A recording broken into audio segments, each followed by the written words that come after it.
from the state controller's office. It turns out that of those 21 counties, Mendocino County's Employee Retirement Association has the lowest yield on assets or return on investment of all 21 of those counties. Now, the average. Yeah, how do you know that? Because we talked to Tim about this. And Tim said they're in the top third of their return. I'm glad you said that because Tim Knutson has been as close to me as you're sitting now, and we've been eyeball to eyeball. We've been on KZOX with him, actually. Mano a mano. And he said to me, John, you're you want to be a whistleblower, but what you are is a guy just crying wolf. We're no worse off than most of those 21 counties, what do they call it, 1937 Act counties. Yeah, and there's one or two other wrinkles. And he says, in fact, we're in the upper third. He said, so just shut your pie hole. We're in the upper third. Just shut up and go away. What I want to know is, here's the table. Who's wrong? Here's the data. Here's 10 years of data. All right. You can go straight to the state controller's office. I'm going to hold it up. No, we'll post it. Hold it up. We're going to post it. And at the top it says... At the top it says Independent County Retirement Systems and MCERA Return on Investments. And where can our readers find? Well, they can find it on your site too. Tell them where they can find it. Tell publicmoney.com. Right. Tell Tim Knutson where he can find it.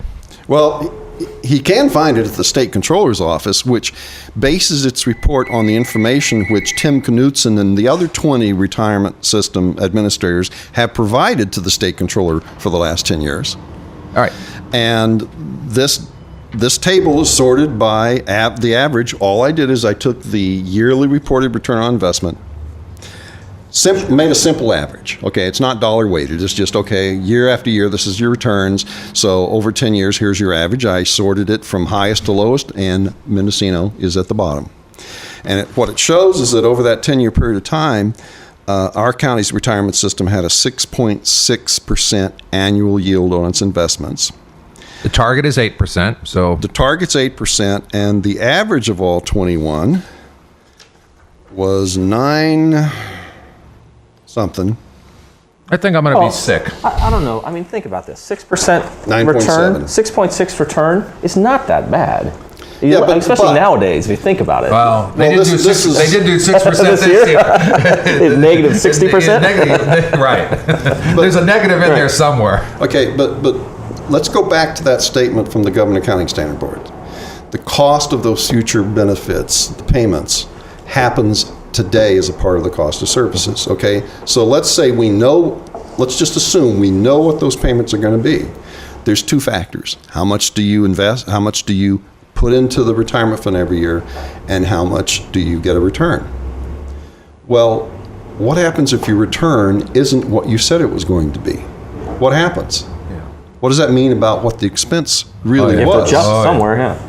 Yep. Okay, so if you say we're going to earn 8%, but you only earn 6.6, and if you reported $5 million of retirement expense in, say, the year 2000, but you didn't earn what you said you were going to earn, then is that $5 million the real expense?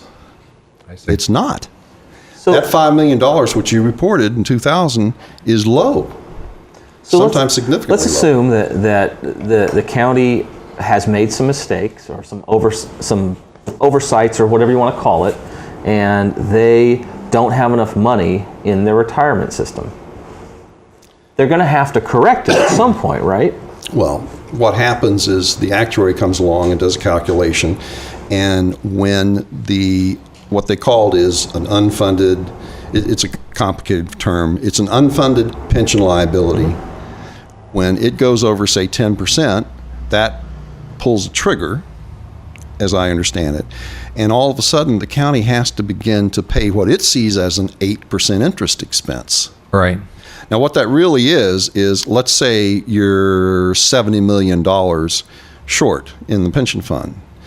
Now, what the actuary is saying when he says that is, okay, I think today, let's say, the value today, you need to have $300 million in the pension fund today to earn 8% for the rest of all your current employees and retirees' lives. Now, you said you need to have it in there. That's not necessarily true. You need to have it booked.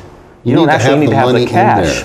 But now, it needs to be we don't have the money in there, do we? It needs to be there earning 8%. But do we have that now? Then the second question is, okay, how much you got? Right. Well, if you don't have what you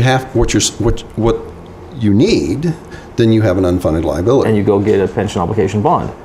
And what happens is when it goes over, say, 10%, the actuary starts saying, okay, now you got to start paying 8% a year on that unfunded amount, because Right. that's what needs to be going. Right. You need to be earning that in order to make this work. And that's essentially what Tim Knutson said we did in our last pension obligation bond offering in 2002. He said, well, it's true, the dot-com market blew up and our pension portfolios blew up and our return on investments is just fell right off the table. But and he said this to the courts, I believe, that he actually had Peter Klein, then county counsel, file a kind of a brief that accompanied an application to the courts.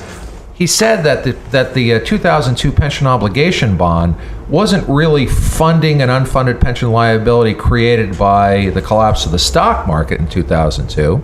It was refinancing this 8% at a lower interest rate. Let me tell you how that works. All right, because if I were the judge, I don't know who signed off on that, Judge Brown, or I don't know who it was, but they seem to buy the argument. Not one person in the county stepped forward, not one taxpayer in the county stepped forward to argue the other side of this. So it just was